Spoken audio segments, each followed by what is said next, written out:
사람들이 거짓으로 나를 핍박하오나 나의 마음은 주의 말씀만 경외하나이다. 사람이 많은 탈취물을 얻은 것처럼 나는 주의 말씀을 즐거워하나이다. 나는 거짓을 미워하며 싫어하고 주의 율법을 사랑하나이다. 주의 의로운 규례들로 말미암아 내가 하루 7번씩 주를 찬양하나이다. 아멘. 샬롬. 녹음이 점점 짙어지는 5월을 지나가고 있습니다. 저희들도 말씀을 통해서 하나님을 향한 마음이 더욱 짙어지기를 원합니다. 오늘 본문 161절을 보면 시인은 고관들이 무고히 나를 핍박하오나 나의 마음은 주의 말씀만 경외하나이다 라고 고백합니다. 이 말씀에서 시인은 자신을 괴롭게 하고 고통스럽게 하는 이들에 대해 고관들이라고 소개합니다.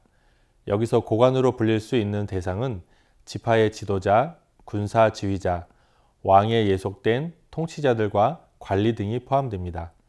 한마디로 나라 안의 모든 지배계층을 통칭하는 표현이라 할 수 있습니다. 이들은 다양한 방면에서 사람들에게 큰 영향력을 끼치고 있었고 막강한 힘을 지니고 있었습니다. 그런데 이러한 자들이 시인 자신을 무고히 핍박하였다라고 말하고 있는 것입니다. 이는 참으로 고통스러운 일이었고 시인이 감당할 수 없는 버겁고 힘겨운 일이었습니다. 이런 일이 일어난 이유에 대해서는 여러 가지로 생각해 볼 수 있지만 시편 119편 전체의 주제인 하나님 말씀에 대한 자세와 결코 무관하지 않을 것입니다.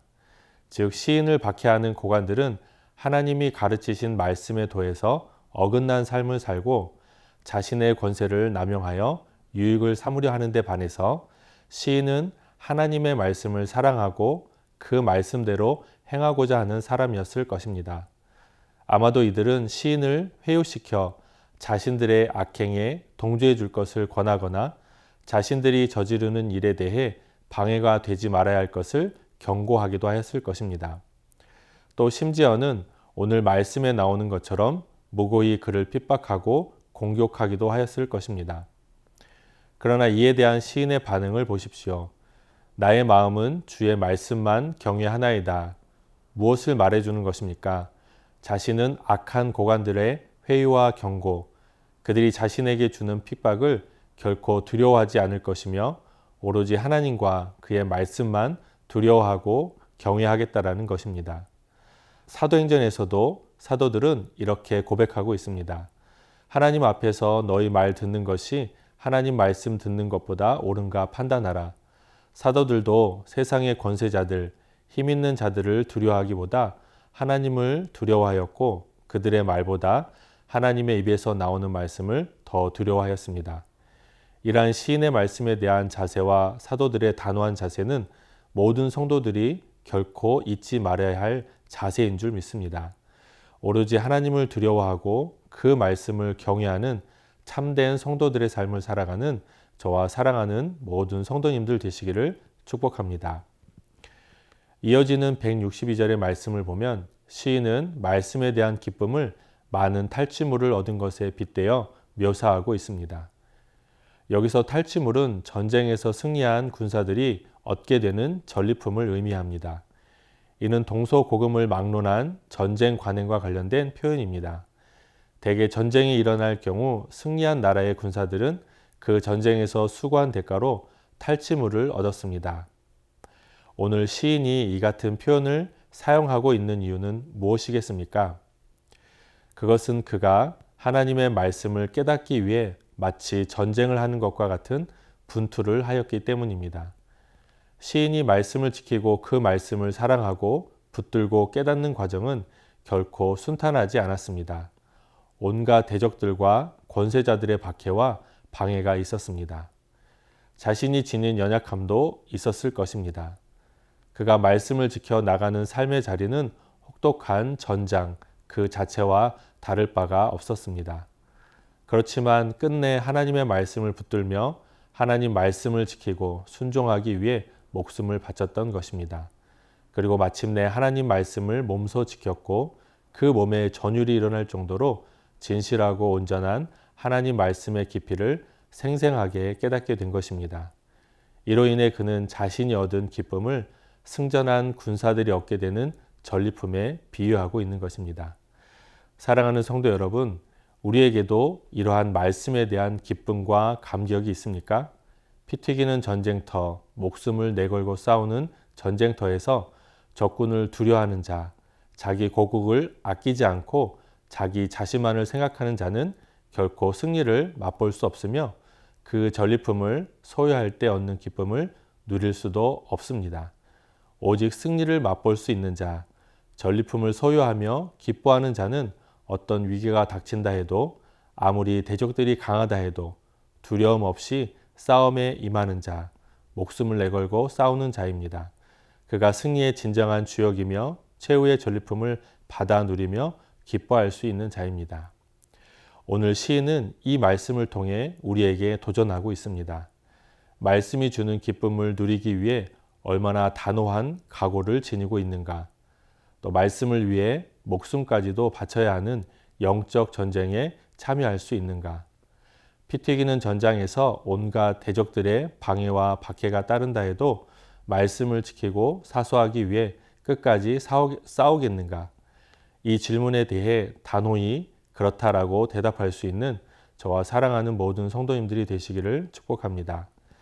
164절 말씀에서 시인은 주의 의로운 규례를 인하여 내가 하루 7번씩 주를 찬양하나이다 라고 말하고 있습니다. 여기서 7번이라는 말은 하루의 시간을 정해 7번 하나님을 찬양한다는 의미가 아닙니다. 성경에서 이 7이라는 숫자는 매우 중요한 의미를 가지고 있는 숫자입니다. 여기서 7이 가지는 의미는 무엇일까요? 바로 완전함과 계속을 의미하는 말입니다. 시인은 이러한 7의 의미를 잘 알고 있었기에 하루 7번이라는 표현을 써서 쉬지 않고 온전히 주를 찬양하기에 힘쓰겠다라고 말하고 있는 것입니다. 그렇다면 시인이 이처럼 항상 하나님을 찬양할 수 있게 된 것, 한결같이 찬양할 수 있게 된 것, 참으로 온전한 찬양을 부를 수 있게 된 이유는 어디에 있습니까? 시인은 그 이유에 대해서도 하나님의 말씀을 거론하고 있습니다.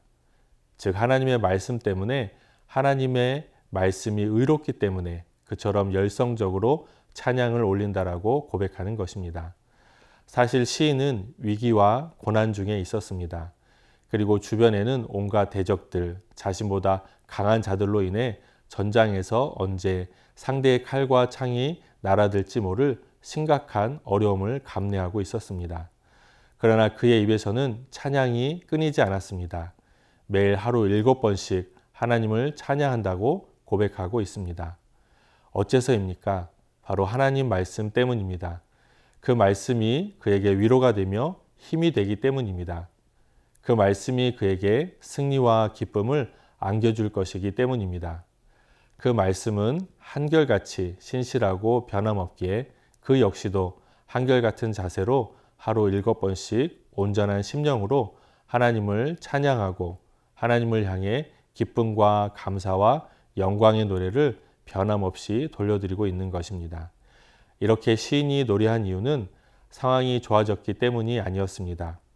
여전히 힘든 현실에서도 이유 없이 핍박받는 상황에서도 찬양을 멈추지 않았습니다. 그가 기뻐한 이유는 환경 때문이 아니라 하나님의 말씀 그 자체로 기뻐했습니다. 말씀이 그의 노래가 되었을 때 원망이 아니라 찬양이 흘러나왔습니다. 우리도 힘든 상황 가운데 있으면 불평이나 한숨이 먼저 나올 때가 있습니다. 그러나 관계가 어려울 때, 앞날이 불안할 때, 기도 응답이 없을 때라도 하나님의 선하심을 신뢰하며 불평이 아닌 찬양을 하기로 마음에 결단하는 저와 사랑하는 모든 성도님들의 삶이 되시기를 축복합니다. 함께 기도하겠습니다. 하나님 아버지, 저희들의 삶에 찬양의 이유가 되어주셔서 감사합니다.